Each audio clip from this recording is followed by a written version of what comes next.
Hey, what's going on, everybody? This is Drew from Drew and Sky. Today, I'm going to talk about something that I made, about a year and a half ago, something like that. I can't remember exactly, but this is by far probably the best blade that I've made to date. I showed you that little kind of crappy thing that I made. It was one of the first ones I made. I think my skills have improved a little bit since then. So as you can see right here, we have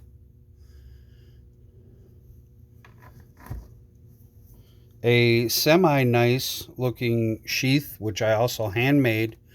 The entire thing, everything that you see today was created by me. I didn't create the steel or the materials, but I put everything together. So without further ado, let's just go ahead and take this out of the sheath, and we'll talk about the blade first of all. So as you see, this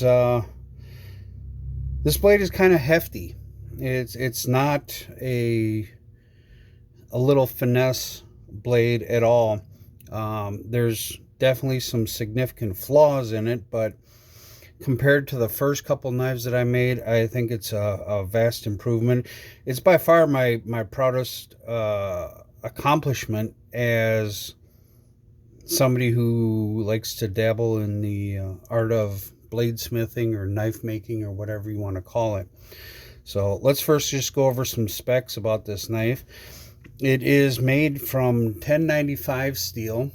It has a spine and a thickness of 3/16 of an inch. I was thinking about 1/4 inch, but I thought for the size of the knife that it is, maybe 3/16 would be enough heft to it for me to accomplish what I needed to accomplish. The length from tip to tail is 11.5 inches in length. The blade that I have on here from right here to the tip, the plunge line to the tip in linear distance, is 5.5 inches. I also have a sharpening choil, which I actually put behind the plunge line, and the reason I did that is because I made it more or less for my fire steel. The handle is made from mahogany wood, and it was treated at the store where I bought it, but it wasn't anything that I done. It's basically just the wood handle on it. I was thinking of, maybe staining it or doing something else to it, and it's not stabilized wood or anything like that. I didn't have the knowledge or the wherewithal at the time to do some of those things. I've stained other handles on knives that I've made before, but this one, I kind of like the look of it. And if the scales, if they happen to look somewhat familiar, like, hey, I've seen that before, well, that's because I took that design from the Becker BK series, like the BK2, the BK7, the BK9, just to name a few. And I kind of designed it a little bit like that.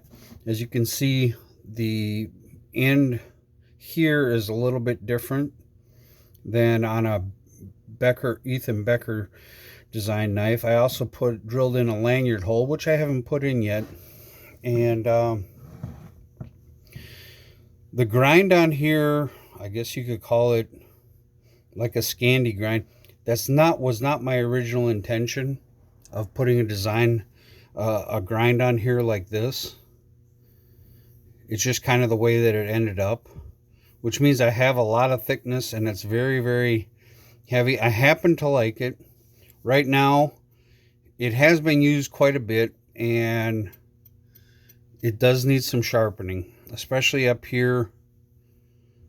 There's even some little nicks and burrs in it that I used when I was using it doing some, well, it wasn't bushcraft, it was actually yard work, doing some stuff around the yard as well. But I'm very proud of the knife. It's been used a lot. I've carried it with me doing all kinds of stuff. I have used it on camping trips and doing things around the camp. I've used it, like I said, on some yard work. I've just carried it with me when I was on the truck, driving truck. So it's been all over the country with me. I took this, which was just a standard fire steel ferro rod that I got off of Amazon, and I had these little wooden knobs that I found in, I don't know, some junk drawer that I had, and drilled it in, put some epoxy in, made a great handle. And now let's talk about this sheath. This is the second sheath that I've ever made. I'm fairly proud of it. I mean, it's not the quality that you're going to see when you buy a production knife with a leather sheath, but for my first one, that is actually pretty functioning, very built basically just like you would see a production knife and sheath made, is built in the same manner. But as you can see, like some of the stitching on it right there and along the edges is not the best. I did, okay. And you can see where I made some mistakes on it, but I think it was okay for my first time. I put my little insignia in it. At the time, I was calling all my blades DB Cutlery, just for my initials, and I don't know if I'm going to still go with that. There is a guy out of Australia, and he has a very similar name for his blades that he makes. He's a knife maker and he makes blades, and his is called DB Blades, I believe. So I don't want to get anything, confused. Not like there would be a lot of people that would be looking for something that I'm making right now, because I'm, just kind of doing this out of fun when I have the time. But, this is an all leather construction. I did everything on it. I cut out the patterns. I sewed it together. I drilled all these little holes around there. I sanded the edges. I can't remember what the term is. You take this piece of wood and you kind of rub this down. I would have to look back at it, but and I put this together. So when I, do the whole thing,